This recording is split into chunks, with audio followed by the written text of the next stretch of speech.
Vamos a decir muy buenos días aquí desde Barcelona, España. Seguimos en recorrido y en visita y conociendo muchísima gente amiga, pensante, valiosa, a la cual queremos transmitir a ustedes a través de TLV1, toda la verdad primero, llevarles toda nuestra impresión, nuestras entrevistas que vamos haciendo a través de Europa. Digo vamos haciendo porque yo y mi cámara, ¿no? Y siempre encuentro algún alma caritativa que ayuda a que este programa salga lo mejor posible. Estamos actualmente en la parroquia de Nuestra Señora de la Inmaculada Concepción y Hospitalet, porque se supone que en los lugares barriales el Hospitalet es como una sala de auxilios un poquito más preparada, menos que un hospital, pero un poquito más, pero que depende de la parroquia, Nuestra Señora de la Inmaculada Concepción. Y es un gusto para mí hablar con un luchador contra el aborto, un luchador también por el pensamiento, un hombre que se ha dedicado también a recorrer y valorar, valga la redundancia, el valor humano. Y en el valor humano se refiere al combatiente, se refiere al hombre de bien, se refiere al patriota, que no siempre se reconoce en nuestros países. Para mí es un gusto compartir este programa con el padre Custodio Ballester. Muchísimas gracias, padre, por recibirnos en su parroquia. Encantado, Juan Manuel, de la oportunidad que me das de poder hablar para tanta gente. Bueno, tenemos una audiencia importante, padre. Lo voy a enfrentar, así charlamos cara a cara y puede salir perfecto en la cámara. Quisiera contarme así cómo está la situación, si el aborto, yo he escuchado que en España, o por lo menos en Europa, en algunos países, ha sido aprobado, ¿no? Bueno, ¿cómo está en España? En España tiene una de las legislaciones más liberales hasta el punto de que el aborto se legisla como un derecho. Y ya sabes que si algo es un derecho, no simplemente es que se permite, sino que se promociona. Aquí en Barcelona hay un problema añadido que es gravísimo, y es que la Iglesia Católica está representada en los staffs directivos de varios hospitales que hacen abortos, eutanasias, tienen neveras de embriones congelados, dan la píldora abortiva. Y esa es la lucha que estamos nosotros realizando aquí en Barcelona. En Barcelona está el Hospital de San Pablo. En la diócesis de Tarrasa está el Hospital de Granollers de los San Celoni. Luego está el Hospital de Santa Tecla de Tarragona, el Santo Hospital de la Seu d'Urgell. También está el Hospital de Solsona. Son antiguos hospitales medievales que con el paso del tiempo se metieron en las administraciones públicas y la Iglesia está representada en los patronatos, pero esos patronatos hacen lo que les da la gana. Como el Estado mete el dinero, estamos nosotros en patronatos donde se realizan prácticas que van contra la moral católica. Este es el escandalazo más grande, ¿no? Y fíjate que en estos patronatos, porque yo he hablado con varios obispos, y todos me decían que no podían hacer nada, que estaban en minoría en el patronato. Y después de años de denuncia, uno de aquellos representantes, un sacerdote representante en uno de los patronatos, me dijo, no, sí podemos hacer, porque las decisiones del patronato se toman por unanimidad.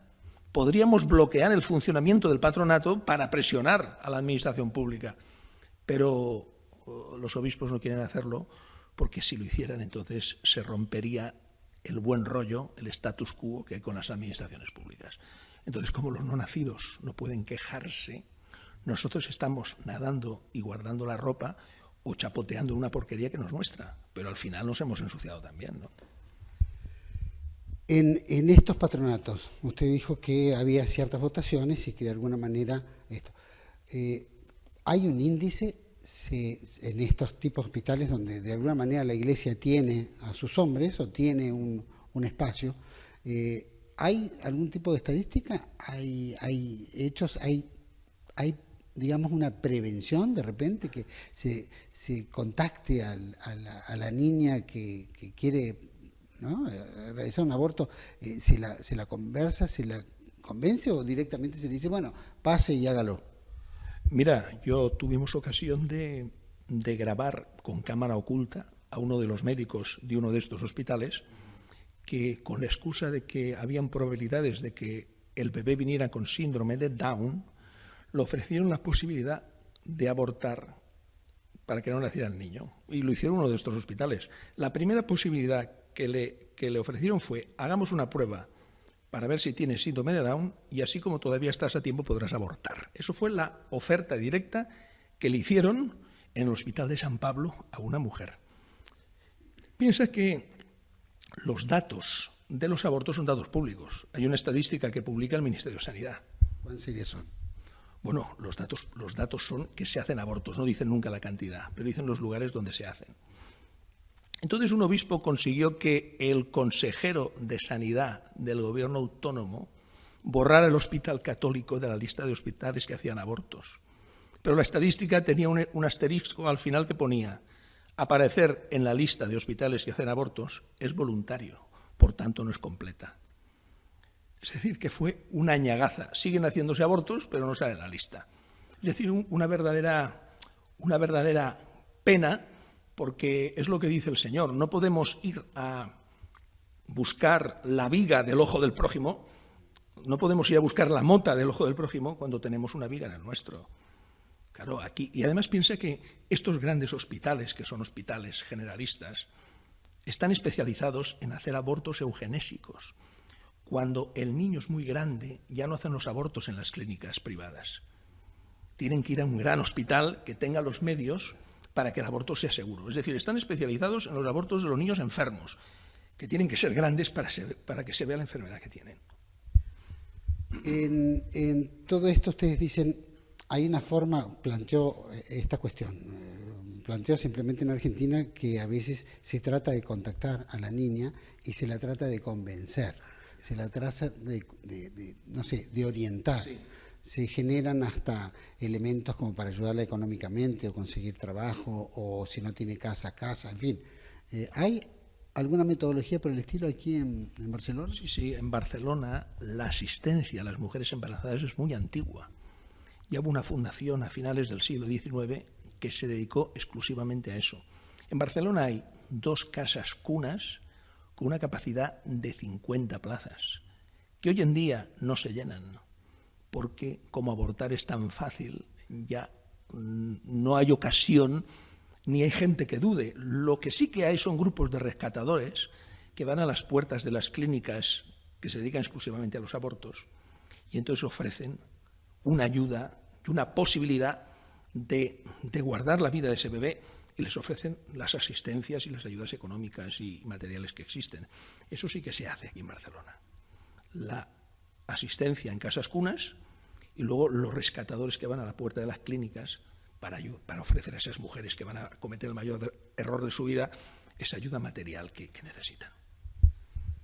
Ese es el hecho consumado, llamémoslo el último eslabón de la cadena, ¿no? Cuando uno tira de la cadena para atrás, ¿con qué se encuentra? ¿Qué hay detrás? ¿Quiénes son los que generan? Si hay algún tipo de ¿no sé, organizaciones, etcétera, que son las que financian. ¿Cómo es eso? Mira, la Sagrada Escritura dice aquello de: se corrompieron cometiendo execraciones, no hay quien obre bien. Para destruir a una persona hay que llevarla a hacer el mal. Es decir, cuando una persona ha pagado el aborto a su novia, ha liquidado a su viejo con la eutanasia,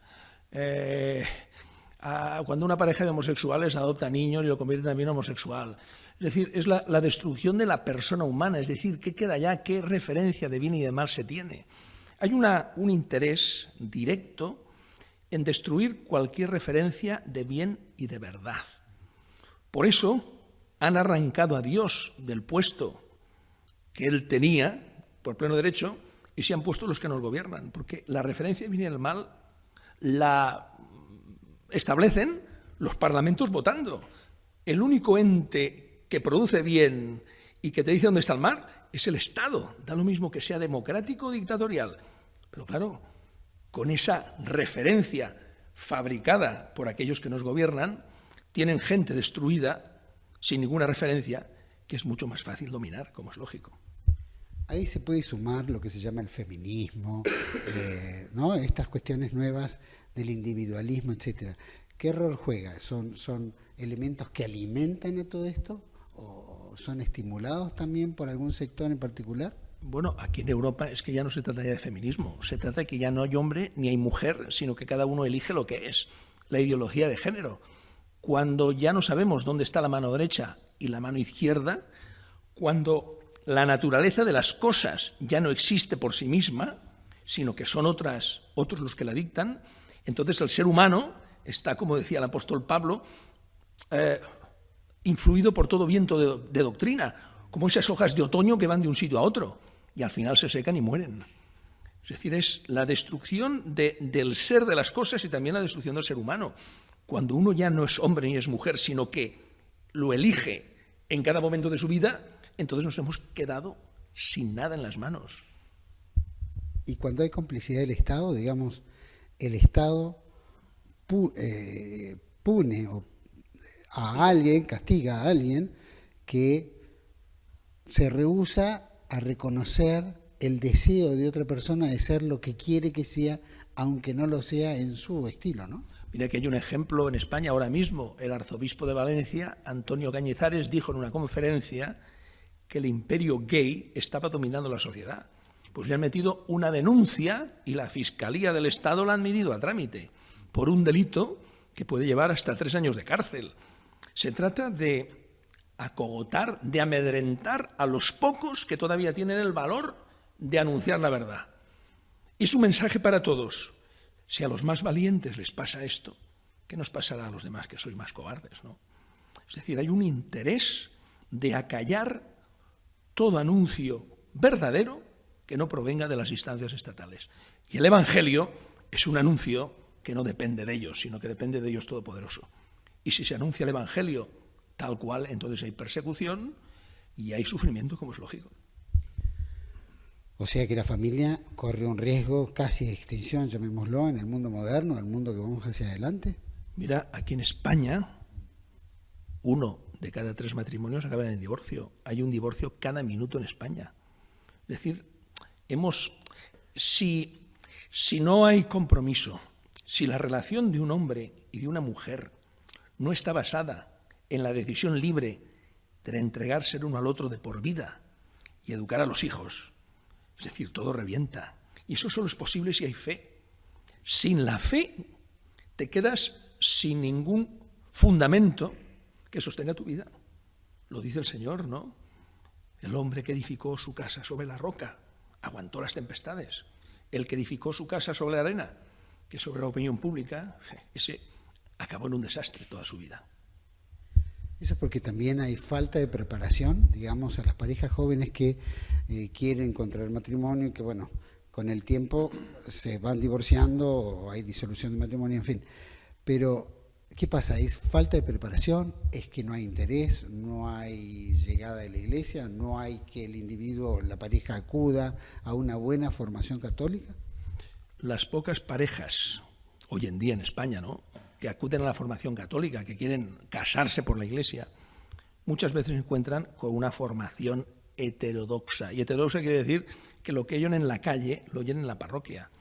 Si en una parroquia te dicen que en la relación matrimonial todo está permitido, si en una parroquia te dicen que los anticonceptivos son lícitos, si en una parroquia te dicen que han de estar abiertos a todos, a la homosexualidad de un hijo, en fin, entonces, claro, la culpa la tenemos los sacerdotes. Si no les hablamos de que el aborto es un crimen abominable y que la vida es un don de Dios, si eso no lo escuchan, como no tienen más referencia que la del mundo, cuando se encuentren en una situación de esta clase, pues se equivocarán y harán el mal que no tendrían que hacer, ¿no? Mira aquí en mi parroquia, por ejemplo. Aquí en mi parroquia tengo el caso de una pareja que le diagnosticaron al bebé espina bífida. Y en el hospital clínico los metieron en una habitación a los dos y les dieron media hora para decidir si iban a abortar porque lo tenían que hacer ese día. Y claro, a base de escucharme a mí en los sermones del domingo, inmediatamente dijeron que no, que se negaban y querían tener al niño. Pero si yo no estoy predicando en mi parroquia como un energúmeno día sí y día no, que el aborto es un crimen y que la vida es un don de Dios, esa pobre gente presionada hubiera abortado y al día siguiente hubieran vuelto a la misa. Y el caso de otra chica también de la parroquia, que le ofrecieron el aborto porque había quedado embarazada a los 18 años. Esa era la razón para abortar, que tenía 18 años. Claro, la chica dijo ni hablar. Pero claro, para que crear esa reacción en el pueblo hay que hacer una predicación intensa sobre el valor que tiene la vida como don de Dios. Si no se hace, si tú no predicas a tu gente, si tú no contrarrestas la predicación del mundo, tu gente se la come el mundo, la devora el lobo y te vienen a comulgar el domingo y piensan lo que piensan todos. Por tanto, una parte de la gran responsabilidad en esta debacle la tenemos los sacerdotes, que no hemos sido valientes en anunciar la verdad. Sin duda hay, y en esto de crisis, sin duda, en eso, y que la responsabilidad del sacerdote, ¿no? Tratar de despertar cabezas, abrir cabezas y entender cómo es esta situación. Más allá de todo, hay un lineamiento de pensamiento único que baja y que nos hace a todos en un mismo molde, que es lo que también denominamos globalización, ¿no? Se ve en todos los países lo mismo. ¿Esto qué es? ¿Un efecto de las finanzas? ¿Es un efecto político? ¿Es un mundo, estamos en decadencia? ¿Vamos a una extinción? Hombre, tú te das cuenta, claro, ves los líderes europeos, los que nos gobiernan en España. Tú tienes la intuición de que los que nos gobiernan realmente no son esos que tú ves y conoces, que hay otros detrás que están dirigiendo el tinglado, que son marionetas en manos de otros. Es que se les nota, te das cuenta de que esa gente no toma decisiones libres, que están pendientes de lo que dice otro. ¿Y quién es ese otro que yo no conozco? Pues mira, seguramente las corporaciones financieras internacionales, grupos de presión, los lobbies, el lobby gay entre ellos, que están detrás manejando los hilos y a ti te hacen creer que eres libre porque cada 4 años puedes votar entre los que ellos te dicen. Porque aquí hay varios partidos que son libres y quieren presentarse, que les impiden continuamente presentarse a las elecciones. Es un pastel que ya está cocinado y fabricado y que quieren obligártelo a comértelo. Y ese pastel no lo han fabricado los líderes que nosotros conocemos. Son otros los que lo fabrican y nos lo dan para que lo comamos. ¿Y eso implica qué? ¿Un tema de reducción de población? ¿Cuál es el fin que quieren lograr en toda esta parte? ¿O es un fin contra la Iglesia o contra la sacralidad? Bueno, la Iglesia es el último obstáculo que a ellos les queda, no solo para dominar los cuerpos, sino también las almas. El Estado posmoderno quiere dominar al ser humano en todos sus aspectos, también en el espiritual. Pero entre, podríamos decir, esos fines, claro, es cierto eso. ¿Político, algo por el estilo? Sí, el que haya menos población para que las élites puedan gobernar sin obstáculos. Una población en crecimiento crea unas presiones que el primer mundo no puede soportar. Fíjese, por ejemplo, hay una vacuna contra el paludismo que vale, no sé si vale 25 céntimos de euro, y se han negado siempre a fabricarla, porque toda esa gente que muere de paludismo, si no se muere, hará presión y creará distorsiones en el sistema. Entonces, claro, los que están detrás, los que verdaderamente manejan el tinglado, quieren un público sometido y que nunca dé problemas. Entonces tienen muchos medios. El otro día leía un artículo de un autor que decía que la pornografía, a la escala que se está difundiendo en todo el mundo, es un narcótico precioso que tiene el sistema para tener atontada a la multitud. Es decir, una ración de pornografía diaria para poder soportar la porquería de vida que los que nos gobiernan nos quieren hacer vivir. Es decir que, sí, verdaderamente creo que hay una decisión de someter al mundo, peor que el Imperio Romano, porque en el Imperio Romano el emperador estaba en Roma, pero es que ahora el emperador enciendes la televisión y está hablándote y adoctrinándote. Todavía tenemos menos libertad que los esclavos de Roma. Estamos viendo también, acaba de mencionar, el tema de los laboratorios, las finanzas, el dinero, etcétera. Y relacionado con el aborto, implica también todo lo que es comercio de órganos, ¿no? Especialmente en los fetos, que hay sectores y compañías que los compran a los pobres niñitos, donde los utilizan para cremas de rejuvenecimiento y otros elementos.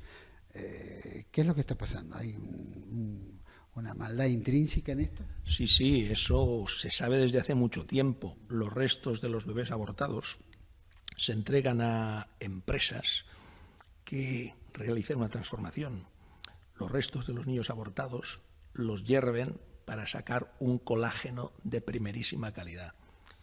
lo hierven a tan altas temperaturas que algunos investigadores han querido saber de dónde procedían esos colágenos, pero al hervirlo a tanta temperatura se rompen las cadenas de ADN y no se puede demostrar. Pero esos colágenos regeneradores de las cremas cosméticas, la mayor parte se sacan de los niños, de los restos de los niños abortados. Fíjate que hasta hay una empresa de cosmética que tiene un nombre muy extraño, Anubis. Anubis era el dios egipcio que embalsamaba a los muertos. Imagínense, parece como una especie de mensaje subliminal, ¿no?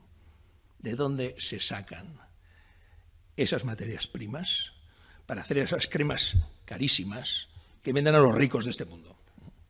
¿Y lo relacionado al comercio de órganos? Bien, aquí el comercio de órganos, claro, no te podría decir gran cosa del comercio de órganos aquí en España. Es un tema muy especializado. Pero ciertamente, aquí en España tal vez esté más controlado, porque claro, aquí los trasplantes se hacen con accidentados, con donaciones, pero también es verdad que hay gente que paga por un riñón. Es decir, es un tema un poco escabroso, que ciertamente existe, pero no te podía dar más referencia, porque no lo conozco. Digamos que durante una determinada época se lo catalogaba a Mengele, al doctor Mengele, alemán, como el gran monstruo, ¿no? De experimentos humanos, etcétera, experimentos de toda naturaleza con los de campo de concentración.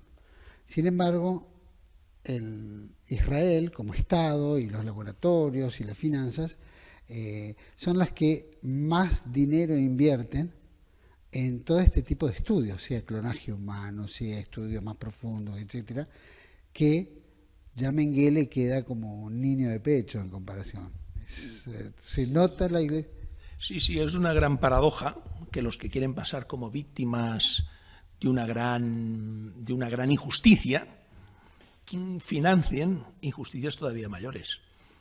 Y hay un dato que yo conozco de primera mano, de que en Israel también trabajan muchos extranjeros indocumentados. De vez en cuando hacen redadas y a esos extranjeros indocumentados los meten en unos campos de concentración, unos campos de prisioneros, y de ahí no los sacan hasta que la familia no les paga el viaje para irse de Israel. Y en unas condiciones humillantes.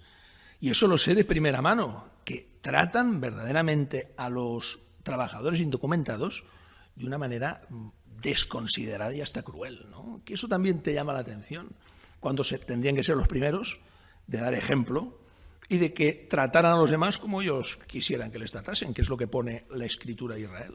Eso que es una especie de, como dirían los italianos, una vendetta. Una vendetta, o que...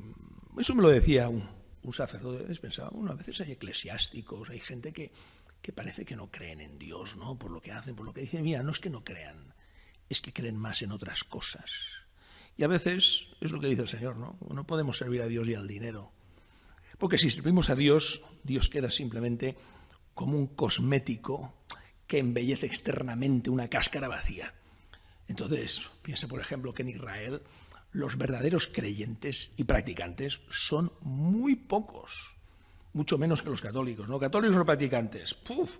Pero los judíos no practicantes son la mayoría.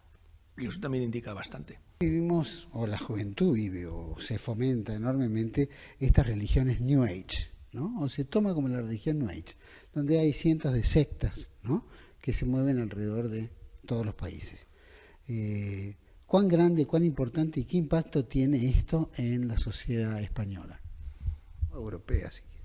Bueno, piensa que esto del New Age es algo muy antiguo, ¿no? Ya en los primeros tiempos del cristianismo, ya antes, habían aquellas sectas gnósticas.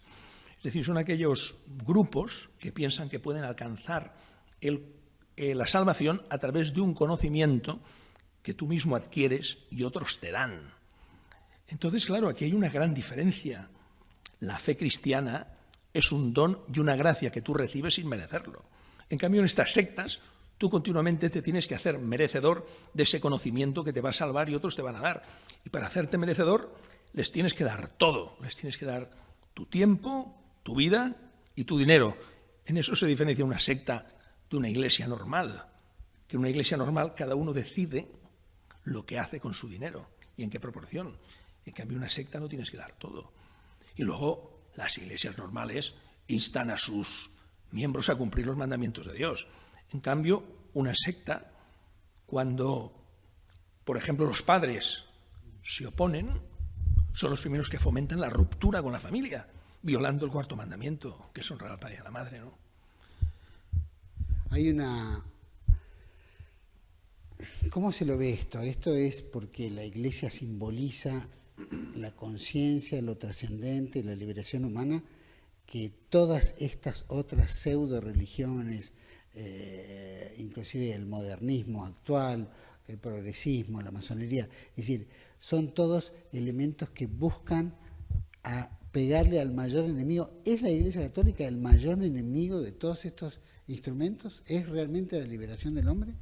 Bueno, es que ciertamente la Iglesia es el último obstáculo, es como el mismo Jesucristo. Jesucristo, el Hijo de Dios, está crucificado porque tenía una pretensión que no aceptó el poder de aquel tiempo, ni acepta el poder de ahora. El poder religioso judío, el poder religioso romano, no aceptaron la pretensión de Cristo. Para los judíos era, tú que eres un hombre, te haces Dios. Y para los romanos era, tú eres rey. Claro, Jesucristo dijo, si no me creéis a mí, creed mis obras. Y dijo a Poncio Pilato, mi reino no es de este mundo. Mi reino es el reino de la verdad. El que le interesa la verdad escucha mi voz. Claro, ni a los judíos quisieron aceptar ese Mesías que no los iba a librar de los romanos, ni los romanos quisieron aceptar un Mesías que traía un poder que era mucho mayor que el suyo. Porque Jesús decía, el reino de Dios está en vosotros. Porque si Cristo reina en mí, si yo dejo que sea Jesucristo el que dirija mis pensamientos, palabras y obras por el camino del bien y de la verdad, soy verdaderamente libre, con una libertad que no me puede arrancar ningún poder de este mundo. Por tanto, el reinado de Cristo es lo que más odian y a lo que más tienen miedo, porque si Cristo reina en ti, eres libre frente a todos los poderes mundanos. Y eso no pueden aceptarlo. ¿Cómo entra el ecumenismo en esta centro espiritual, que cada vez se vuelca más a sentirse identificado el uno al otro? ¿Cuáles son las virtudes que pueda llegar a tener y cuáles son los defectos más graves que pueda llegar a tener? Vamos a resumirlo, mira. Un día estaba yo en una clase de teología sobre diálogo interreligioso. Y entonces el profesor dijo, mirad, las religiones son como las montañas. A cierta altura, todas tienen nieve. Por tanto, hemos de comulgar todos con todo de alguna manera. Y uno de los alumnos levantó la mano y dice, oye, eso lo podrías poner por escrito. Y dijo, no, eso no. Pues es eso. Es decir, es ese buenismo que lo acepta todo, que todo está bien, que todas las revelaciones tienen un punto de verdad que es el mismo y que tenemos que entendernos todos de alguna manera. Pero claro, no es lo mismo el Islam, que dice una sura del Corán que hay que apedrear las adúlteras y que hay que pegar a la mujer menos que un camello para que no hacerle demasiado daño, que Jesucristo, que dice que hay que perdonar al enemigo y al que te pida que le acompañes una milla, acompáñale dos. O aquello que dice el Señor, vete y no peques más, nadie te condena, yo no te condeno. Pero claro, no podemos comparar la misericordia de Jesucristo con esa justicia cruel del Islam que apedrea a la adúltera, o con el quietismo del budismo, que le da lo mismo salsa que fandango, para huir del sufrimiento del mundo tienes que convertirte en un vegetal que no sienta ni padezca. Claro, no es lo mismo ni mucho menos. Y con el judaísmo, ¿qué es lo que más nos separa en esto? A ver, ¿me repites la pregunta? En el judaísmo, ¿qué es lo que nos puede unir o nos separa? Porque hay una tendencia a hablar de que somos judeo-cristianos, como si fuéramos una unión de origen. ¿Es tan así que somos judeo-cristianos? Bueno, hay una unión de origen porque el Señor se revela a lo largo de la historia a través del pueblo de Israel, hasta que llegue Jesucristo, verdadero Dios y verdadero hombre, en el que se hace plena esa revelación. Todo lo que Dios tenía que decirnos nos lo ha dicho por Jesucristo. Detrás de él ya no puede venir nadie a explicar nada sobre Dios, porque todo lo que teníamos que saber, todo lo que Dios quería decirnos, nos lo ha dicho por Jesucristo. Jesucristo ciertamente es judío, los primeros discípulos son judíos, pero hombre, el poder religioso judío lo condena. Y al cabo de pocos años, los cristianos son expulsados de la sinagoga. Y cuando viene el emperador, cuando vienen Tito y Vespasiano y destruyen Jerusalén, allí no encuentran ningún cristiano porque se acordaban de la profecía de Cristo: ay de ti Jerusalén, serás destruida, y todos los cristianos se dispersan y empiezan a predicar a los gentiles. Y entonces esa ruptura con el judaísmo no la hicieron los apóstoles, la hizo el mismo judaísmo cuando los expulsó de la sinagoga. Que sí que nuestro origen está allí, pero claro, el cristianismo es otra cosa, no es el judaísmo reformado, es una cosa absolutamente diferente. Digo porque inclusive en los seminarios de rabinos, rabínicos, etcétera, no se tiene un buen concepto del cristiano. Generalmente hay epítetos que son bastante fuertes, ¿no?, para reflexionarse a lo que son los cristianos. Bueno, tú sabes que en las escuelas rabínicas, más que estudiar la Biblia, estudian las sentencias de otros rabinos. Entonces, claro, si tú miras uno de los libros más antiguos que tienen, dice lo que dice el Evangelio. Jesucristo era un mago condenado por blasfemo. Y ahí se acaba todo. Bueno, se acaba todo, pero el judaísmo es una religión jurisprudencial, ¿no? En cambio, el cristianismo, si lo vives tal como quiere el Señor, es una religión viva que transforma tu vida y te transforma en testigo de la verdad y te lleva a influir en la marcha de la historia. Porque la historia es un desarrollo que lleva a la consumación. Es decir, que Dios Todopoderoso en su providencia lleva el mundo en medio de sus avatares a la consumación, que es el juicio de Jesucristo, cuando vendrá con poder y gloria a juzgar a vivos y muertos y a pagar a cada uno según sus obras. De eso se trata, ¿no? Padre, la masonería sigue siendo uno de los elementos tan fuertes, influyentes en el mundo, ¿no? De ahí se desprenden lenguajes como Illuminati, reptilianos. ¿Qué nos puede decir acerca de eso? Bueno, ¿existen, no existen? Te voy a explicar también una anécdota un poco para resumir. Yo conozco a un chico que estudiaba en la Facultad de Periodismo y entonces quiso hacer un programa y visitó una logia muy conocida aquí en Barcelona, la logia de la calle Piñón. Y entonces el chico quiso, que es cristiano y católico, quiso hacer un reportaje un poco para desvelar algún secreto de la masonería y advertir a los demás, pero claro, aquella gente que lo recibió, unos masones muy elegantes, con mucha clase, poco a poco lo fueron abduciendo y al final el que veía aquel reportaje pensaba, digo, bueno, pues tal vez eso de la masonería es algo interesante para mi propia promoción humana y profesional. Recuerdo un momento en que el chico le dice, bueno, yo si vengo aquí desde Madrid y te digo, yo soy masón y vengo a tu reunión, tú pues me dejas entrar, y dice, mira chaval, yo en un minuto sé si eres masón y cuánto tiempo llevas, solo en un minuto. Y entonces también ya había una gran vitrina con signos masónicos, libros, compases, aquellos manteletes. Y le preguntó, dice, oye, ¿eso qué significa? Y el masón le dijo, para saber, vete a Salamanca. Y luego le preguntó, dice, ¿y si yo quisiera ser masón, qué tendría que hacer? Dice, bueno, pues mira, tendrías que hacer una entrevista con nosotros, decir cuáles son tus inquietudes, cuáles son tus objetivos en la vida. Y entonces también nosotros nos diríamos si tú nos puedes aportar algo y si también nosotros podemos aportarte algo, ¿no? Entonces, ciertamente, se ve que es una organización o un grupo de personas que tiene como objetivo captar gente que pueda ayudarles o ser instrumentos de algunas acciones que puedan influir en la marcha de la sociedad. cosa que muchas veces no hacemos los católicos, que nos encerramos en la iglesia el domingo, luego salimos y estamos toda la semana que nadie sabe quiénes somos. Sí que se veía en esos masones un interés en influir. Los objetivos nunca eran claros y los manifestaron. Ahora, ciertamente, la sala de reuniones era hasta estéticamente de lo más inquietante, ¿no?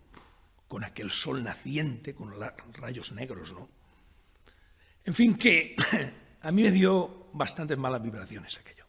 Padre, hoy vemos que hay ciertos males que están dando vuelta en el mundo, pero quisiera que me diferenciara bien en el mundo moderno, el contemporáneo, esto del mal y el bien, ¿no? ¿Cómo encaja en el mundo de la política, cómo encaja en el hombre moderno del hoy? Bueno, mira, el ser humano, por el hecho de serlo, tiene la capacidad de desear el bien, de buscar el bien y de evitar el mal, ¿no? Lo que pasa es que es muy difícil ponerse de acuerdo en lo bueno y en lo malo. Solo si hay una revelación desde fuera podemos empezar a entender algo. Solo si reconocemos a Jesucristo como Hijo de Dios y como la palabra última definitiva de Dios a los hombres, podemos entender dónde está el bien y dónde está el mal. Porque si no es así, el bien y el mal lo dicta la moda, lo dicta el Estado o lo dicto yo, porque lo que está bien para mí está mal para ti y al revés. Por tanto, partamos de este punto, que Jesucristo es el Dios hecho hombre que se nos muestra para que comprendamos que solo a través de Él tenemos esa verdad y esa vida que nos salva. Claro, como la referencia de bien y de mal ya no está en este mundo, sino que está en la persona de Jesucristo, ya no es controlable. Los estados, las culturas, han de someterse al reinado del bien. Solo desde la rebeldía del querernos poner en el lugar de Dios podemos vivir de espaldas a Él. Ahí está el pecado original que narra el Génesis. El hombre quiere ponerse en lugar de Dios y se deja tentar por el engaño del maligno para creer que no es verdad que Dios ha creado al hombre para su bien. No es verdad que Dios ama al hombre.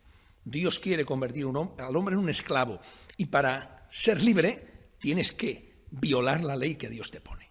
Y esa es la historia de la humanidad a lo largo de los siglos. Es decir, quieres ser libre violando la ley de Dios y te conviertes en esclavo de tus propias pasiones, que es lo que le decía Jesús a los fariseos, que le decían, nosotros nunca hemos sido esclavos de nadie. Y dice, todo el que comete el pecado, todo el que obra el mal, es un esclavo. Y obra el mal aquel que viola la ley de Dios, aquel que no ama a Dios ni a su prójimo, ni honra a su padre y a su madre, aquel que mata, roba, comete actos impuros, tiene envidia, avaricia. Ese es el que obra el mal, se destruye a sí mismo y destruye todo lo que toca.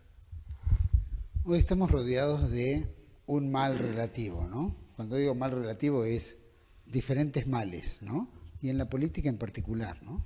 Donde uno llega a una elección y donde no sabemos realmente quiénes están detrás de estos personajes, usted recién lo había planteado, quiénes son los que, y qué políticas prometen hacer y después no hacen, pero llegamos a votar muchas veces en si este es más malo, menos malo, es decir, hay un menos mal, más mal, es decir, donde el hombre tiene que tomar una decisión y la decisión tiene que rondar en ese tipo de categorías. Mira, el mal menor es un concepto abstracto. Es decir, el mal menor es algo que podemos sostener sobre el papel. Es decir, a veces hay que tolerar un mal para preservar un bien mayor o evitar males mayores. O sea que en el fondo del mal menor está la tolerancia. Pero claro, es cierto, si yo tengo una pierna gangrenada, es un mal menor que me la amputen para salvar el resto del cuerpo. Pero claro, cuando nos metemos en el terreno político, ¿cuál es el mal menor? Todos los partidos del arco parlamentario, todos los partidos que tienen representación parlamentaria, están todos cortados por el mismo patrón. Son partidos clónicos. En lo que a usted y a mí nos interesa como católicos, están todos de acuerdo. Tanto la derecha como la izquierda y como el centro está de acuerdo en el matrimonio gay, en dar en adopción los niños huérfanos a las lesbianas. Todos están de acuerdo en el derecho al aborto. Todos están de acuerdo en la eutanasia, en tener neveras de embriones congelados en todos los hospitales. Claro, ¿cuál es el mal menor aquí? Y además piense que a base de hablar del mal menor, nos olvidamos del bien. Parece que el bien ya no existe, que el bien es inalcanzable. Hombre, hay que tender y hay que buscar el bien. Eso lo decía el profesor Lemainé, que fue director del Instituto Jérôme Lejeune de París, que era un instituto bioético. Decía que en la encíclica Humane Vitae, en la encíclica Evangelium Vitae, Juan Pablo II había puesto el caso de que un legislador católico podría apoyar una ley del aborto restrictiva para que no saliera una ley más permisiva, que podía dar su voto a una ley restrictiva para que el aborto no se ampliase. Pero el mismo Lejeune decía que el mismo Lemainé decía que la evolución de los acontecimientos ha hecho que ese caso, que sobre el papel puede sostenerse, sea un caso ya ficticio o pasado de moda. Porque decía que el sistema, por mucho que tú votes una legislación más o menos restrictiva, el sistema nunca se plegará al respeto absoluto de la vida. Y que si queremos verdaderamente influir y transformar la sociedad, hemos de educar a los estudiantes de medicina, a los enfermeros, a los que tienen responsabilidad en este campo y a la gente en general, los hemos de educar en una lógica de ruptura, con un sistema de normas desviadas. Solo así podemos esperar que se transforme algo. No podemos hacer el seguidismo a un sistema que está podrido desde su fundamento. Sin embargo, el hombre muchas veces es castigado, muchas veces no, hoy en día en su mayoría, es castigado justamente por pensar bien o aspirar al bien, frente a una sociedad que es permisiva, ¿no? que es diabólica. Bueno, había un pensador, no sé ese pensador de dónde era, que decía que llegará un momento en que todos los hombres honrados estarán en la cárcel. Y hasta podríamos ir un poco más lejos. Llegará un momento en que todos aquellos hombres que les gustan las mujeres nos meterán en la cárcel. Es decir, hemos llegado a la subversión de la realidad, no del bien o del mal, a cambiar la realidad y a transformarla. Yo recuerdo una ocasión que iba con unos chicos de excursión y subimos al ferrocarril subterráneo, al Metropolitano. Y entonces ese ferrocarril, antes de cada parada, tiene una voz grabada que te dice la próxima parada.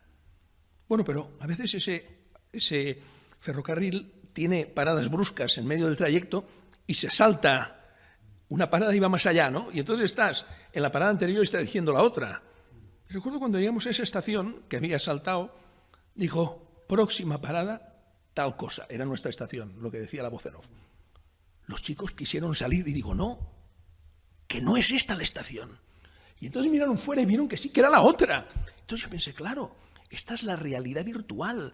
El sistema nos mete en un vagón y nos dice lo que hemos de pensar sin tener en cuenta la realidad de las cosas. Por eso me pueden hacer a mí creer que la homosexualidad es una opción, o el aborto es un derecho, o la eutanasia es un favor que yo hago a alguien, porque en esa realidad virtual que quieren crear en mi corazón y en mi mente, están hablando de una realidad que no existe. La realidad es otra. Ellos quieren fabricar una realidad nueva que permita dominarnos con más facilidad. ¿Qué tiene que hacer el hombre para evadir esas condiciones? Bueno, lo que hice yo, tener ojos en la cara y mirar la realidad frente a frente, sin ningún prejuicio. Pero el sistema quiere llenar nuestra inteligencia de prejuicios para que no podamos reconocer la realidad. Y entonces aquí es lo que decía San Agustín, la verdad es adecuarse a la cosa tal como la ves y tal como existe, no cambiar la realidad de las cosas. Como decía Hegel decía que el mismo hecho de conocer una realidad, un ente, hace que cambie esa realidad. Claro, es el idealismo más absurdo que lo que hace es ponernos en manos de aquellos poderosos que dictan a los demás lo que tienen que hacer. En este aspecto, el hombre identitario, una nación X que está sometida por esta globalización, ¿cómo puede ser mantener su individualidad? ¿Qué debe aislarse del resto para poder decir, protejo esta sociedad, mantenerse inmune de no estar contaminada con el resto que impone el pensamiento único, que impone la globalización? Veo que hoy es lo mismo, uno va a Francia y ya vive como si estuviera en España, fuera de que pidiera algún queso francés o algo que lo diferenciaría. De otra manera, estamos tan asimilados que perdemos nuestra propia identidad. ¿Hasta qué peligro implica eso? Bueno, aquí en Europa hay dos países que lo están intentando, que es Polonia y Hungría, que se han resistido a la colonización ideológica y en sus constituciones han mantenido sobre todo el respeto a la vida y el respeto al matrimonio como unión de hombre y mujer. Entonces han recibido unos feroces ataques, presiones de la Unión Europea. Pero ellos también están demostrando que la Unión Europea tampoco se come a nadie si le plantas cara. Claro, el precio es ese que me dice usted, el precio es un cierto aislacionismo que hay que mantener. Es como en una corrida de toros, cuando el torero pierde la capa, lo único que puede hacer es coger el toro por los cuernos, y una vez que lo ha cogido por los cuernos, no soltarlo porque si no le pasará por encima. Entonces, es este el problema, de que una vez te enfrentas al sistema, tienes que seguir hasta el final, sean cuales sean las consecuencias. Y aquí en Europa hay estas dos excepciones que también nos indican que es posible resistirse a los manejos de esa élite de Bruselas, de la Unión Europea, a la que nadie ha votado y que está dirigiendo pues todo el continente. Bien trajo como punto Hungría, etcétera. ¿Usted considera que esos países que hoy se están plantando en la Comunidad Europea, pero que quisieron entrar en la Comunidad Europea, y que acaban de salir en poco tiempo de la esfera de la Unión Soviética, con determinado lineamiento, cree que hay más pureza el haber salido de un régimen de esa naturaleza y de repente chocarse con el capitalismo desmesurado, donde tal vez están menos contaminados? ¿O qué es lo que lleva a esa nación a reconocer tanto su identidad o plantarse ante otros después de salir de casi un igualitarismo soviético? Bien, yo pienso que es lo que usted ha dicho, ¿no? La historia de estos, una historia como la de estos dos países, que es una historia en la que la nación la ha hecho su fe católica.